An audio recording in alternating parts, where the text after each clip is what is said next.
Hvala vam lijepo. Kad govorimo o ovoj današnjoj uredbi, govorimo zapravo o podjeli posla između OLAF-a i Europskog ureda javnog tužitelja, odnosno EPPO-a.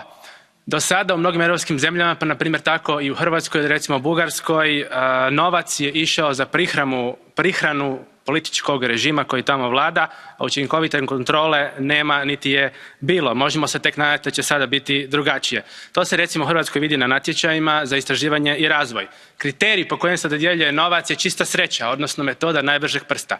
Nije bitna kvaliteta, ne radi se nikakva rang lista, nego onaj ko prvi stisne enter, taj dobije novac za razvoj. Nije bitno je li imate patente, jeste li ih donijeli, nego ide sve na majke mi. Da, imam, donijet ću jednog dana. I na taj način se dodjeljuje novac. Tu se stvara mutna voda u kojoj jako dobro plivaju oni koji su bliski politici i vlasti. Ovdje je jako bitno kako će se birati tužitelj. On će se nažalost birati iz hrvatskog kadra, bit će integrirani u USKOK, predmeti će se dizati optužnice pred našim sudovima, Županijskim sudom u Zagrebu, a novca će biti jedva za plaće. Ostane nam zapravo jedino da se nadamo i vjerujemo u moralni integritet Laure Kovesi, jer ćemo se ponovno vratiti na hrvatski pravosudni kadar, kao i slučaj Europskog suda za ljudska prava u Strasbourgu, bojim se.